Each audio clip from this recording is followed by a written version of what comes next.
ഉണക്കായിട്ടൂടായിരുന്നു. വേണമെന്നില്ല. വാച്ചർ പറഞ്ഞത് മുഴുവനും ഞാൻ കേട്ടു. ഞാൻ പോവാണ്. ശാസ്ത്രി, നീ പോരെന്നാ പറഞ്ഞേ? ഞാൻ പോകും. നിന്നെ കൊള്ളരുതാത്തമാണെന്ന് ഞാൻ അറിഞ്ഞില്ല. നീ ഇവിടുന്ന് എന്റെ രക്ഷപ്പെടാൻ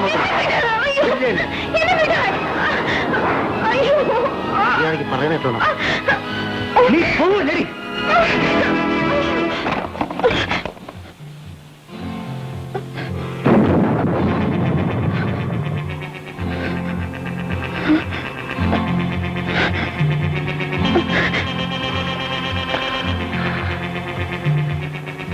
സാവിത്രി, നിന്നെ ഇപ്പൊ എനിക്ക് എന്ത് വേണം ചെയ്യാം.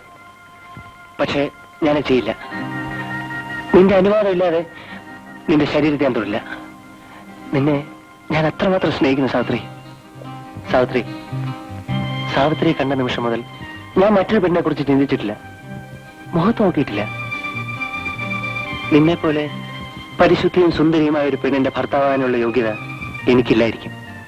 പോട്ടെ, സാവിത്രിക്ക് അറിയാമോ സ്നേഹത്തിന് വേണ്ടിയുള്ള ദാഹം, അതിന്റെ വേദന അത് ഏറ്റവും കൂടുതൽ അനുഭവിക്കുന്നവനാണ് ഞാൻ.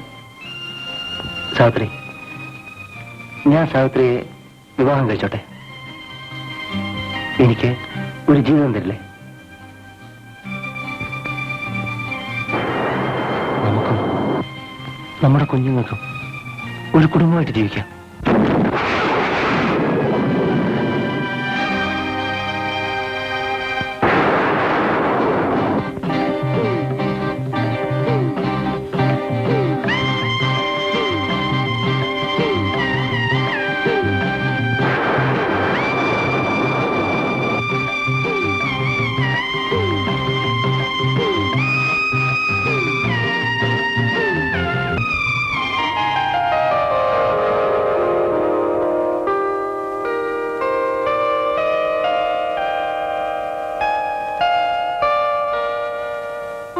സാവിത്രി, നമ്മൾ ഒരുമിച്ച് വീട്ടിലേക്ക് പോകണ്ട. അമ്മയ്ക്ക് എന്തെങ്കിലും സംശയം തോന്നിയാലോ? ഇതാ ഇപ്പൊ ഒരു ബസ്സുണ്ട്. ഞാൻ സാവിത്രിയെ ബസ് സ്റ്റാൻഡിൽ വിടാം. അതാ നല്ലത്. ഉച്ച കഴിഞ്ഞ് ഞാനങ്ങെത്താം.